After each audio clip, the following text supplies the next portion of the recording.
avec les explications du ministre de l'Hydraulique et de l'Assainissement. Cheikh Tidiane Dièye moo koy dalal ànd si ak ay yeneen membre gouvernement bi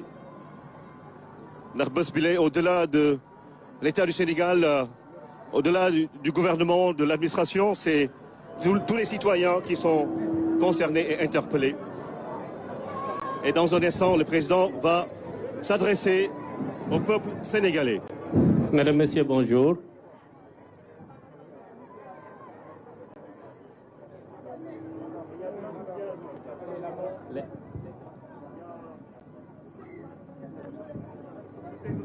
Qui sont impliqués. Madame, Messieurs, bonjour.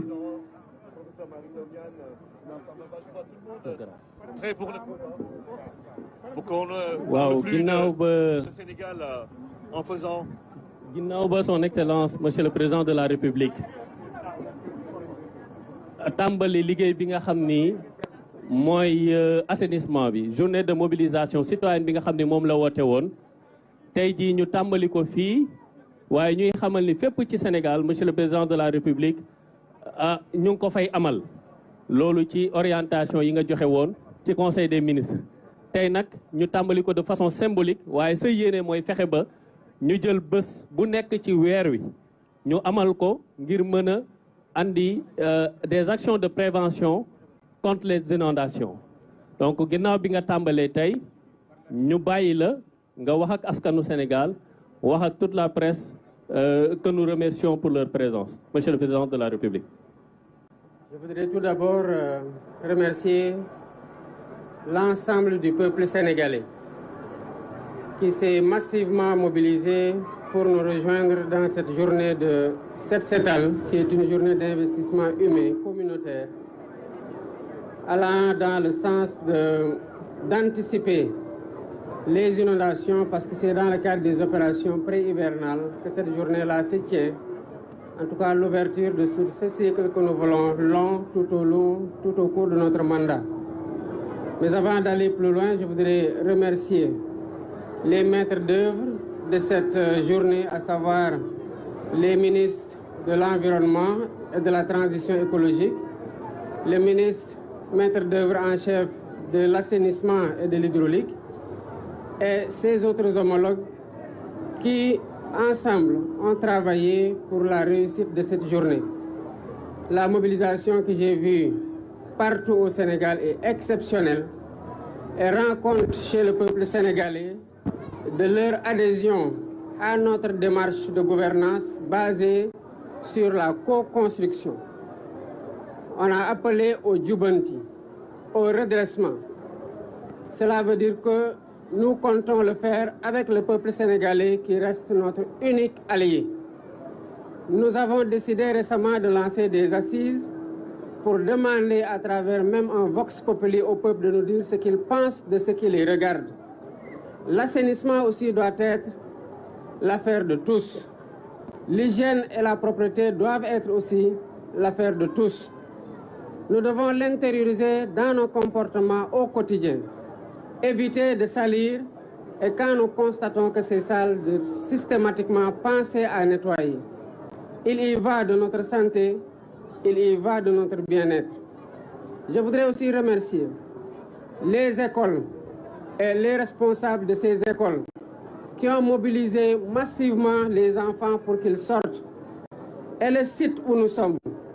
est symbolique par rapport à l'état dans lequel il est déjà que nous devons montrer pour déterminer notre responsabilité collective dans l'entretien de ces sites-là qui sont quelque peu sensibles au regard de la trajectoire de l'eau et au regard des inondations et de leurs conséquences. Mais à travers ce symbole, nous appelons les Sénégalais partout où qu'ils soient, qu'ils comprennent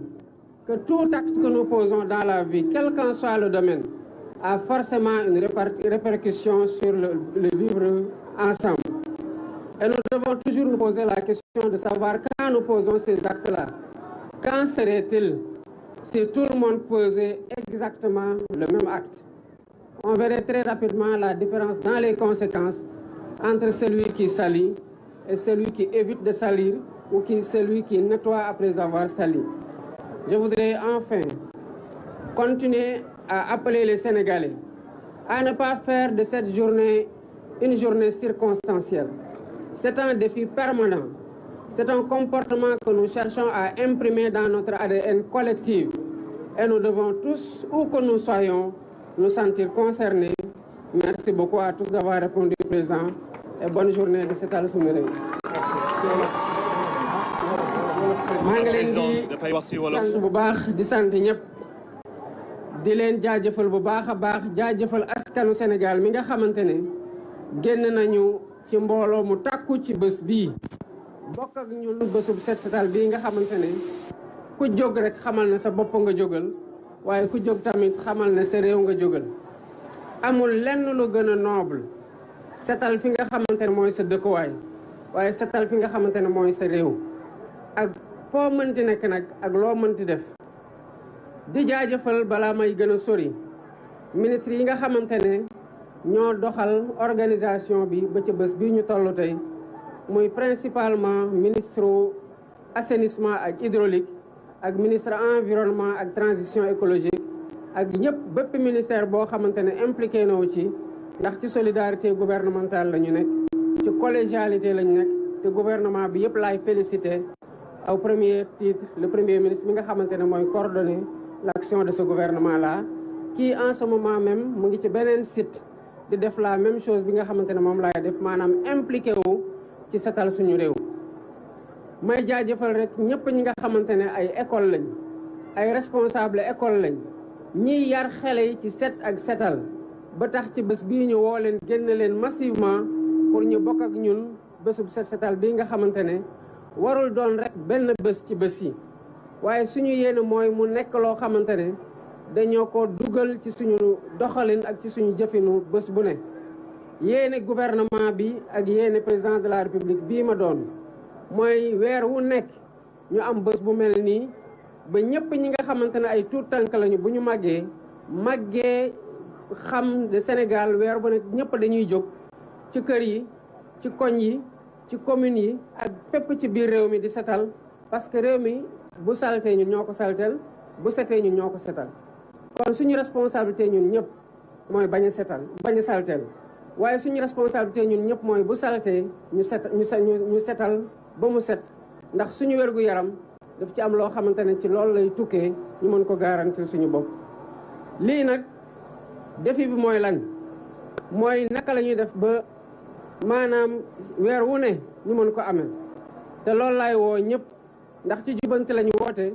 te jubante bii du doon mbirum gouvernement bi du doon mbirum président de la république day tàmbale ci jubal ba du ñu soxlaa jubanti loo xamante ne jub na ba pare ci suñu comportement au quotidien waaye day tam am solo tamit ci bu ñu dee jubanti bépp sénégalais foo mënti nekk nga xam ne lii jubul yow sa responsabilité la nga jubanti balaa nga ciy xaar benn autorité parce que gouvernement bi mënul nekk fépp waaye lu ñu mën mooy wane yoon wi wax sénégalais yi fii la ñu bëgg a jëm ak yéen di ci diisoo ak yéen saa su ne parce que xam nañu responsabilité biñ ci am responsabilité boobu ci yéen la tukkee ndax seen responsabilité ngeen jël jébal ñu ko te moom la ñuy doxal te gëm nañu ne doole ñu jiital ba pare deltu gannaaw di ñu seetaan waaye di ngeen ci jàpp bu baax a baax ndax ñoo bokk Sénégal ñoo bokk lépp asalaamaaleykum wa rahmatullah. Voilà, président de la République yëkkati na kàddu gi kon Sénégal 7 la woote mi ngi nuyu secrétaire général de la présidence Oumar Samba Ba.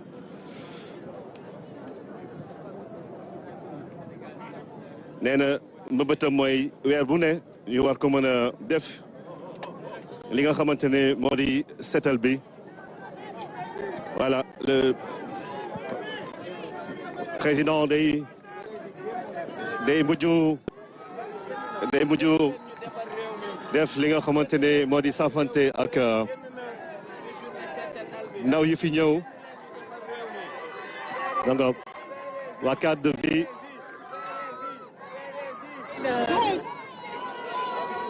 voilà. Le président qui va donc rejoindre son véhicule quitter Thiaroye avec un message très fort autour du Jubanti, autour du Setal. Bés bu ne voilà président Bassirou Diomaye Diakhar Faye dugg na si otoom après kàddu yu mu yëkkati ngir ñu gën a setal réew mi loolu yëpp si esprit Jubanti bi nga xamante ne ñoom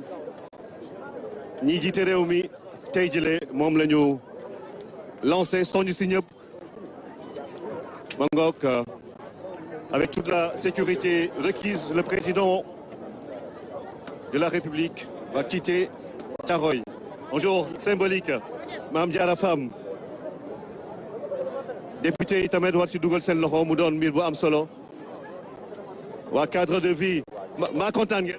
Kontaan trop. Direction générale cadre de vie avec le président Diomaye. jërëjëf waa cadre de vie et puis am na ñeneen ñu ma gis tamit ñu sol ay t-shirt yu maa kontaan ngeen.